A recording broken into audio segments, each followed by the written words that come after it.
Yo, what's good, y'all? The assassin like no other. For those who don't know the unexpected wonder, I do a variation of videos, and this time I'm going to go into a more philosophical discussion, which, if you see my videos, if you talk to me, you know I like to do. This time, I'm dealing with humanism versus secular humanism. May I repeat? Humanism versus secular humanism. Because the two are not the same, they're quite different. And there's a common misconception that humanism is secular humanism. No, not in the least. Before I go into the historical backing of what transpired as to what happened now, because there was a split, let me begin with at least my understanding of both. Because I can't say I have the deepest knowledge of both philosophies, but I do have an adequate grappling understanding of both. Number one, with humanism. Humanism, because I am a humanist, okay? It comes from, like, what is its base? What is the roots? What is the foundation of the term human? Okay, it's the promotion, it's the belief, it's the view that humanity is more or less at the pinnacle of creation, at least on this planet. And it's not an arrogant statement. Don't misconstrue that concept. It's the fact that we are one of the top, if not the top species on the planet. And with that being said, I mean, you can go to a whole scriptural basis of it. We have responsibilities of it, okay? We have responsibilities, first of all, towards each other. You know, not just looking, if you look and you notice the equality, the fact that we're all human. That in of itself promotes an equality. We're all human doesn't make us anyone superior to another. No matter your wealth, you know, your social background, you know, your social status, your wealth, you know, your class, your sex, your race, your ethnicity, your age. Now, there's other elements that go into all that to determine someone's value, you know, there's choices and blah, blah, blah, blah, blah. I'm not talking about that. I'm talking at the very least, we're all human. That puts us on even ground. We all bleed red. And for that being said, you know, that negates a lot of this foolishness when you understand the basic concept. Now, it does not mean, now, equality, that makes us all equal. Everything else doesn't make, like, we all have our individual traits, all have our, in certain areas we're better than others, okay? Some of us are more athletic, some of us are more intelligent in certain areas because there's various forms of intelligence, okay? I love that there are at least 9 forms. I say at least. We don't know how many forms of intelligence are there, but there are various forms. We talk about emotion, well, that goes in one form of intelligence, emotional connection, artistic. You know, you could go on and on. Each of us are better in certain areas. Some of us are better in a lot of areas. Some of us not so much. Some of us are savants where we focus on one specific thing. Some people are polymaths where they're geniuses in a whole bunch of areas. Okay, so you have to take that in consideration. And that polymath part's going to come in a big part in this whole discussion. We want humanity to thrive, to prosper to its highest potential. And it goes along with, I have my own ideology on strength, okay? It's like, you know, whether it be physical, mental, emotional, spiritual, everything to be as high as you can be. No weakness. It doesn't mean vulnerability, it means weakness. You have to be tough. You have to be physically, mentally, emotionally, and spiritually tough to deal with this life most times. And it's a very mature and adult concept of that. As well as the fact is, you know, taking care of Mother Nature. I mean, being, you know, recognizing Mother Earth and Mother Nature. And you give back to them, they will, if you treat them well, they will give back to you plentifully. It means taking care of the ecosystems. It means taking care of the animals. You understand? Respecting all life. Respecting human life especially.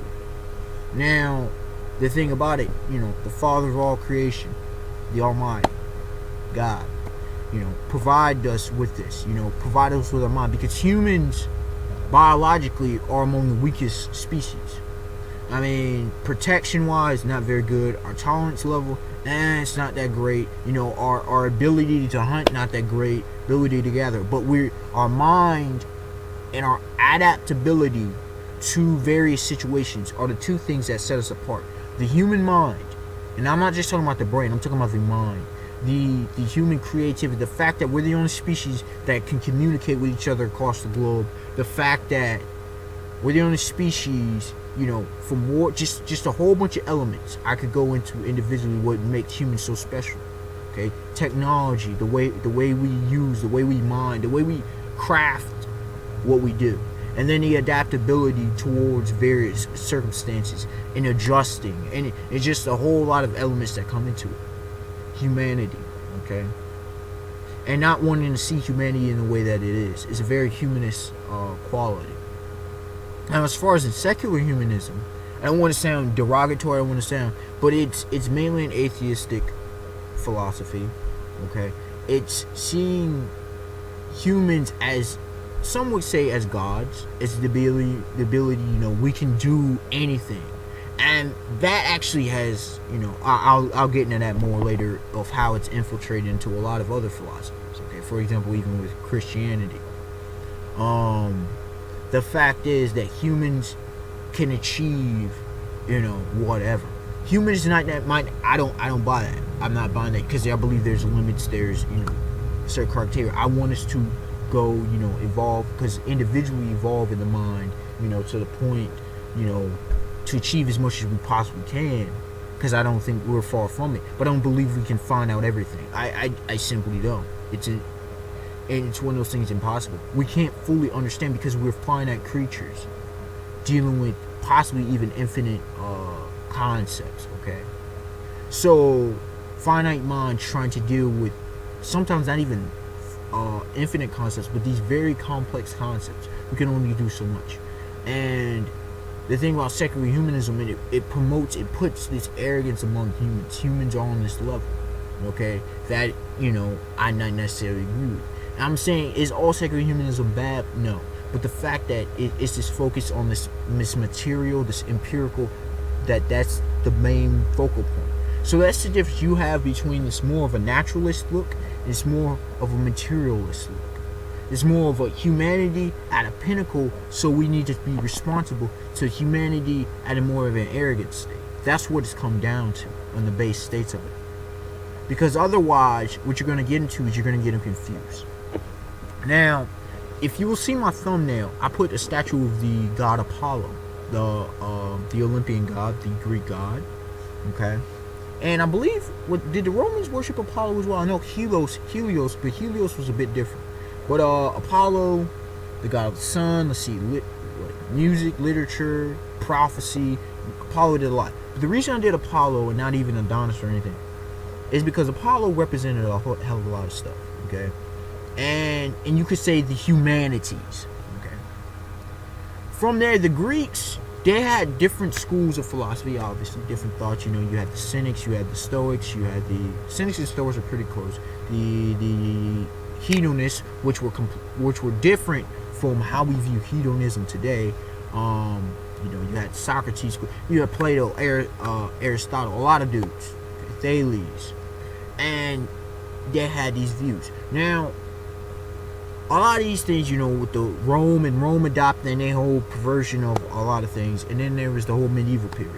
Okay, here's what a lot of people forget: the monks kept a lot of these Greek and Roman writings around. So people want to say Christianity and religion, got rid of it. If it wasn't for these monks, whether you agree with their lifestyle or not, because I don't necessarily agree with everything they did, but regardless, they were keepers of records. And that passed on in the whole Greek and Latin writing, and the only people who understood it was the Catholic Church. Again, don't agree with everything that the Catholic Church at the time stood for, but this is historical fact. So they kept this around, and so by the time we're entering into the 15th, especially the 16th century, where you have the Venetian power of Venice, where you have the age of mercantilism after the age of navigation, start to play a fact and a role, and you have the Italian states, the Italian city-states, once again come to power. And the Catholic Church had far dominion over it, but there was other games being played. These different things came to power in Italy, and you had what was called the Renaissance man, and the Renaissance period came. For those who don't know, the Renaissance man was one well learned in a multitude of areas. We had polymaths, dudes who were geniuses in a lot of areas. For example, Leonardo da Vinci. And you see what he could do with the science, with the art, sculpting. Just different elements of art: drawing, sculpting, painting. He was dealing with engineering, and there's just other elements too. And so these Renaissance men, well learned and Greek, Latin, and they got these different concepts. Now, they believe, humans, were this pinnacle.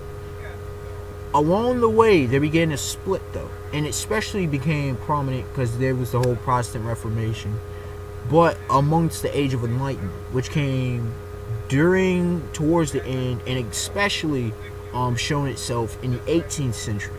Now, the Age of Enlightenment is interesting, because you had deism come to rise, which was a whole separate thought on theism, which God was a kind of clockmaker, watchmaker, and he set everything in motion and just let things be. Okay, the grand architecture, providence, but providence was a bit different as well. Then you saw atheism come on the rise as well. But secularism, secular humanism, viewed humans, more or less. It went along with, this is how things are. You can only judge by the empirical. You can only judge by experience. Experience is a very interesting thing, but this is kind of how it was. Humanism, as its original intent, kind of took the back burner, and it kind of faded away. Where to the point, and then you had eventually with Darwinism, especially social Darwinism, and these various ideologies, and the rise of atheism, especially in the later, and I'm speeding up the process, but especially over the later half of the 20th century. To the point where secular humanism became a part, like I mentioned, of Christianity, to where a lot of people, you can be anything you want to be, you can do anything you like, anyone can be what he wants, and that's not necessarily the case for a lot of reasons. Okay. For example, I'm not going to be LeBron James. I just don't have that. I'm a decent basketball player. I just don't have that ability. I can't be a Michael Jordan. I can't be I'm not going to be Albert Einstein in the areas of physics and quantum mechanics, okay? You got to know your abilities. So we're selling these lies. So the thing about it is, secular humanism, it started taking over into a lot of areas, and it began pushing. Here's the thing. Humanism just accepts things not as they are necessarily, but as they are. It's from a natural perspective, organic. Secular humanism alienates a lot of things, okay?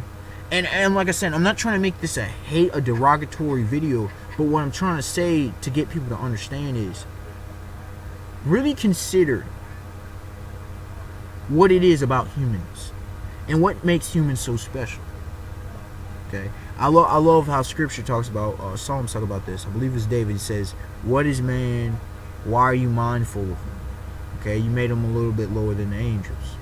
Now, really, what is mankind? What is man? Why do we feel the need to be so special? Why do we think we're so important? I'm not saying where we are or not, but these are questions you got to think about. What makes humans at such a high level? People say, well, evolution evolved. First of all, this whole social evolution, humans have been doing the same junk since the dawn of man, pretty much. Raping, killing, kidnapping, you name it, we've done it. Still doing it, stealing. Where's this evolution? Even us as a species, where's this evolution as Homo sapiens? Really though, let's be real. Where have we seen this within the last 25 to 50,000 years? You're going to say, because I don't really have the Earth more than 25,000 years. If you want to push it 50, sure. Anything above that seems ridiculous. It really does. Just life, really. And you could say, well, the process, how do we know? We're making guesses at it. You want to say carbon and these different things. How do we know that things broke down always at the same rate of speed? How do we know things weren't already as old as what we are? We don't know a lot of things. But secular humanism says, of course we can know. When in fact, if you even look at science, we can never fully know a lot of these answers. I'm critical of science because I do love a lot of what it presents. The thing is, science truly is data gained through observation of the five senses. That's basic science. That's the basic concept of what science is. A lot of these things, it goes into the area of philosophy because it goes with logic, reason, and rational thought. So we have to learn to differentiate, and we have to learn to distinguish what we truly view. What makes humans so special? Are we special? What is our place on this planet? Do we really have a purpose? These are the philosophical questions that we really have to consider. And we really have to consider the impact of certain philosophies on our society, on what we have, and what are we trying to promote? What are we trying to teach the children? How are we exactly educating these kids out here? Okay. Just some things to think about, some things to ponder about. I thought about this subject over the past few days, and I'm like, you know what? Somebody needs to come out here and talk about this, because nobody's really talking about this. As should we really be surprised? Unexpected one to like, comment, subscribe. Tell me your thoughts on what I talked about. If you disagree, please explain what your disagreements are. If you agree, explain such. You can have an open, lively debate on mine. Please don't be disrespectful. I just want to get your thoughts on this subject. And like I said, there's more to this whole thing that I went into. I just want to kind of give a brief, more or less introduction, a kind of philosophy 101 into the individual differences between humanism and secular humanism, and how that impacts the ways we think, and how that has impacted Western society, specifically Western civilization, which in many ways I do reject, because of its diverted attention toward secular humanism as opposed to humanism. Okay. Alright, y'all. Till next time, have a beautiful day, beautiful night. Peace.